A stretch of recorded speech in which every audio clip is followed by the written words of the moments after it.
2024-25 വർഷത്തെ മെഡിസപ്പിൻ്റെ ID card download ചെയ്യാൻ വേണ്ടിയിട്ട് തയ്യാറായിട്ടുണ്ട്. ഇത്തവണ പോളിസി നമ്പറിൽ ചില മാറ്റങ്ങളുണ്ട്. ആ പോളിസി ID കാർഡിലുള്ള UHID നമ്പർ ഇപ്പോൾ മാറിയിട്ടുണ്ട്. അതുകൊണ്ട് തന്നെ പ്രൊഫൈൽ പരിശോധിച്ച് എല്ലാവരും മെഡിസപ്പ് കാർഡ് പുതിയത് തന്നെ ഡൗൺലോഡ് ചെയ്യുക. പുതിയതായിരിക്കും ഇനി ഹോസ്പിറ്റലുകൾ വാലിഡായിട്ട് എടുക്കുക. ഡിപ്പെൻഡൻ്റ് എല്ലാവരുടെയും പേര് വന്നിട്ടുണ്ടോ എന്ന് പരിശോധിച്ച് ഉറപ്പ് വരുത്തേണ്ടതാണ്. ഡൗൺലോഡ് ചെയ്യാനുള്ള ലിങ്കാണ് ഇവിടെ കൊടുത്തിരിക്കുന്നത്. https://medisap-kerala.com എന്ന സൈറ്റിലാണ് ഡൗൺലോഡ് ചെയ്യേണ്ടത്. മെഡിസപ്പ് സൈറ്റിൽ സൈൻ ഇൻ ചെയ്യുക. സൈൻ ഇൻ ചെയ്യേണ്ട വിധമാണ് കൊടുത്തിരിക്കുന്നത്.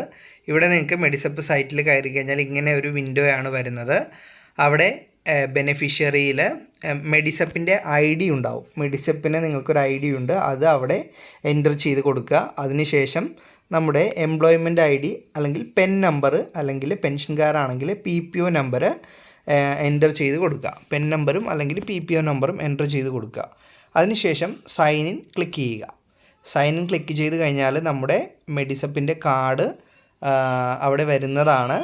ആ ഡീറ്റെയിൽസിൽ ഡൗൺലോഡ് ചെയ്തെടുക്കുക. ഡൗൺലോഡ് ഹെൽത്ത് കാർഡ് എന്ന് പറഞ്ഞ് താഴെ ഒരു ഓപ്ഷൻ കാണും.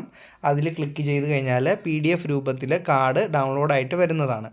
അത് പ്രിൻ്റ് എടുത്ത് സൂക്ഷിക്കേണ്ടതാണ്.